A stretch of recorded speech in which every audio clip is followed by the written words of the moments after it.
क्रोध ना किया करो बात बात पे। छोटी छोटी बातों में आप गुस्सा करते हैं और कई बार गुस्से के चक्कर में आप अपने रिश्तों को बिगाड़ लेते हैं। एक राजा था, उस राजा के दरबार में एक बहुत बड़ा जौहरी आया। ध्यान से सुनना मेरी मां। उसके दरबार में एक जौहरी आया और दो बड़े बड़े हीरे लेकर आया। दो हीरे बिल्कुल एक से एक वजन, एक कटिंग, एक सी चमक लेकर के आया। जौहरी ने दोनों हीरों को रखा और राजा से कहा कि यदि आपका जौहरी इन दोनों हीरों में से असली हीरे को पहचान लेगा, क्योंकि ये दोनों में से एक असली है और एक नकली है, जो असली हीरे को पहचान लेगा मैं ये पूरा असली हीरा आपको गिफ्ट कर दूंगा, और यदि नहीं पहचान सका तो हीरे जितना कीमती है उतना धन आपको मुझे देना पड़ेगा। राजा को शर्त मंजूर हो गई कि भाई जौहरी के लिए हीरे को पहचानना कोई बड़ी बात। राजा ने तय किया। सर्दियों का मौसम था, सभा धूप में लगी थी। धूप में दोनों हीरों को रखा गया। बड़े बड़े राजा के 10 जौहरी आए, पर वो 10 की 10 हीरे, एक सा हीरा, एक कटिंग, एक सी चमक, सारे जौहरी फेल होते गए। कैसे पहचाने कि असली कौन नकली कौन? 10 जौहरी फेल हो गए, असली हीरे को ना पहचान पाए। अब तो राजा शर्त हार गए। राजा को बड़ा बुरा लगा कि राम राम मेरे 10 जौहरी फेल हो गए। तभी पीछे से एक अंधा आदमी आया। अंधा बोला, राजा साहब हमें एक मौका दो, हम असली हीरा पहचान सकते हैं। राजा बोले, क्यों हंसी उड़वाता है?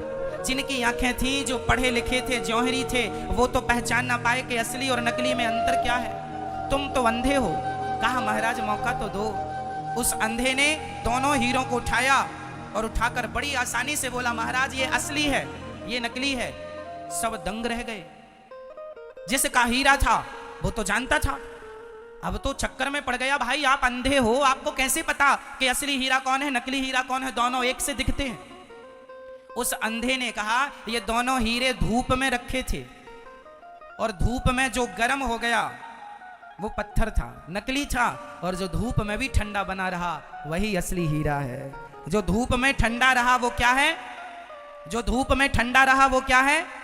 बस मेरी माँ, जो बात बात में गर्म हो जाए ये सब पत्थर हैं, और जो विषम परिस्थितियों में भी अपने दिमाग को ठंडा रखते हैं वही हीरा है, वही असली हीरे हैं। अब आप बताओ कि आप में से कितने हीरे हैं और कितने पत्थर हैं? अपना मूल्यांकन खुद कीजिए।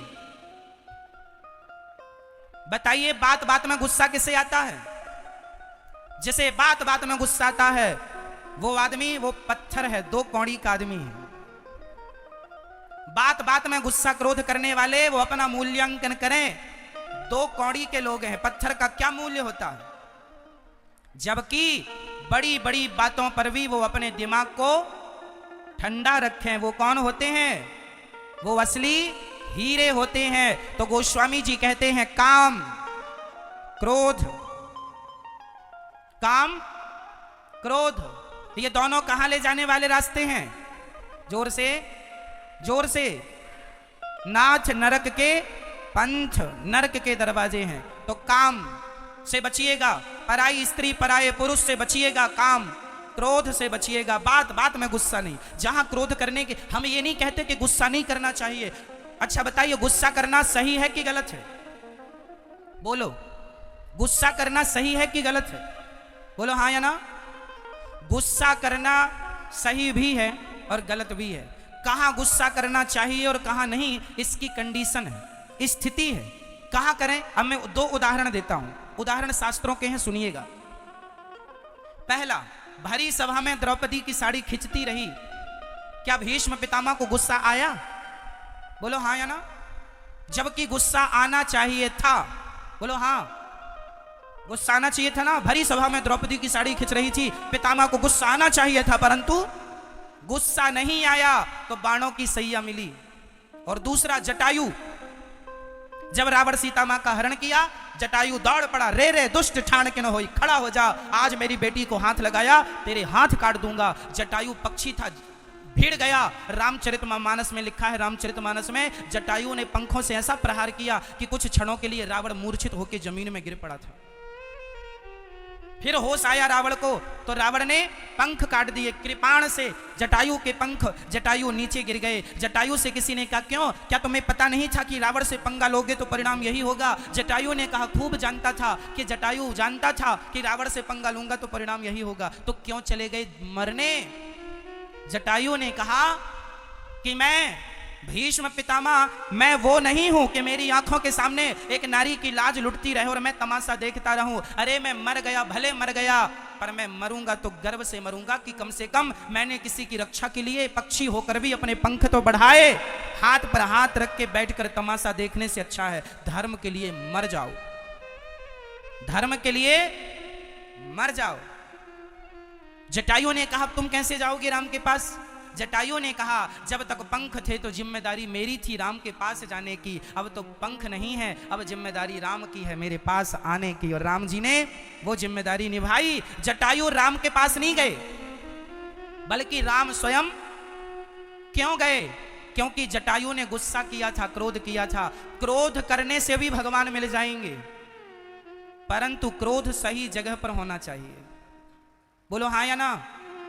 क्रोध करने से भगवान मिल जाएंगे। किसे मिले? कोई आपसे सवाल करे कि क्रोध करने से भी भगवान मिलते हैं? हाँ, जटायु को मिले हैं, परंतु क्रोध सही जगह पर, धर्म की रक्षा के लिए क्रोध हो, समाज की रक्षा के लिए क्रोध हो, तो क्रोध करने से भगवान, और क्रोध ना करने से बाणों की सैया मिली है पितामह भीष्म को। तो बताइए क्रोध करना सही है कि गलत? सही स्थान पर सही जगह पर करना सही है, और गलत जगह पर करना गलत है। आप अपनी मां पर, अपने पिता पर, अपनी पत्नी पर, अपने बच्चों पर गुस्सा करेंगे, ये सारा गुस्सा गलत है। यदि जरूरत है तो उचित गुस्सा कीजिए, बात बात पे नहीं कि गुस्सा नाक पे ही रखा रहे। इसलिए हीरा बनिए, पत्थर नहीं। क्या बनना है? जोर से, हीरा पत्थर नहीं।